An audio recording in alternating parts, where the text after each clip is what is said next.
Well, this morning, long-term care and assisted living facilities are in the midst of their rollout of the COVID-19 vaccine. The goal of this phase is to start protecting the most vulnerable to the virus. Well, this push is the next phase, making sure the vaccine is available to everyone.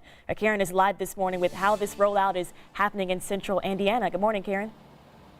Hey, good morning, Julia. Yes, some people describe this as a feeling of hope, something that they have waited for so long.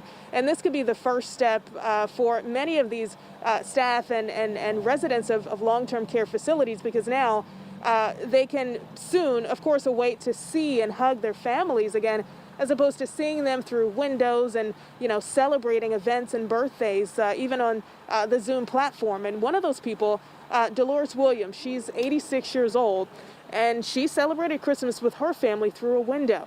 And Dolores accepted her first opportunity to get the COVID-19 vaccine at the Aspen Trace Senior Community. About 200 residents and staff there received the Moderna vaccine from CVS pharmacists. Now, CVS has more than 15 teams spread out across the state, hoping to complete the first round of vaccine clinics at long-term care facilities by the end of January. And for Dolores, it was the best thing she's waited for. Well, I wouldn't want to be the one to give it to them. I just really would like them to be able to come in. I would like to be able to hug them, to hold my great-grandbabies and not see them at a distance and that type of thing. I really would. I think it's necessary that you protect them as much as you would yourself. And hopefully she will soon get that opportunity. Now, operators of Aspen Hill or of Aspen Trace say there have been no COVID-19 deaths there and only 5 resident cases. And Julia, CVS will return in 4 weeks there to deliver that second dose. And of course, so many are waiting again for that time to see and hug their families again. Yeah, so looking forward to that. Thank you, Karen.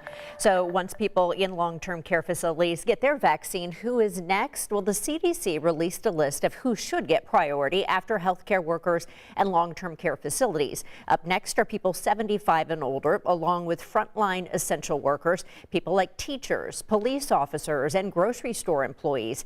After that, adults between 65 and 74, and anyone over 16 with a high-risk medical condition like diabetes or heart problems. The government expects to have enough doses for every American by summer. You can find details on the vaccine rollout across Indiana at WTHR.com/coronavirus. After days of waiting in suspense, President Trump finally signs the massive COVID-19 relief bill. But some say the $600 payments will not be enough. This Hoosier family saying it will barely help make ends meet. Matthew Cox lost his job last August, moving back to Indianapolis from Florida.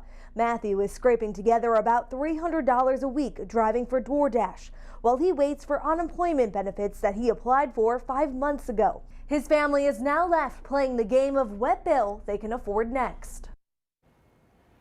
And the House voted to increase stimulus checks from $600 to $2,000, but this doesn't mean that you will get extra cash when that checks pop up in your bank account. Meredith is live in the newsroom to break down what's next in the debate for an increase in the checks. Good morning. Hey, good morning, Julia. Yeah, so the $600 stimulus check could be in your bank account as early as this Friday, which is very exciting. The Treasury Department says they plan to start delivering them this week. But what about this $2,000 check that we keep hearing about? Well, let's break this down. So the Senate is likely going to vote today on whether or not to increase those check amounts. The House voted overwhelmingly to upgrade the $600 payment to $2,000, but the Republican-led Senate will have the final word, and that is likely going to happen at some point later today. Now, as I said, the Treasury is already hard at work on the $600 payments. Because Friday is a federal holiday, New Year's Day, people may not see the money in their accounts until next week, but the Treasury says they're going to get those all out at some point this week. Of course, these payments have a lot of you guys talking on social media. I love breaking that down with you all. Hearing from Donna on our Facebook page saying, I say get rid of Nancy and Mitch. Should not take months to pass any bills. Just plain ridiculous. Dave saying complete disconnect between the government and the people. A lot of thoughts there. All right, if you have questions about your stimulus check payment, if you have questions about how much you're going to get, anything like that, you can tweet at me, use our show hashtag 13sunrise, and I'll work on getting you an answer in the next hour. Guys?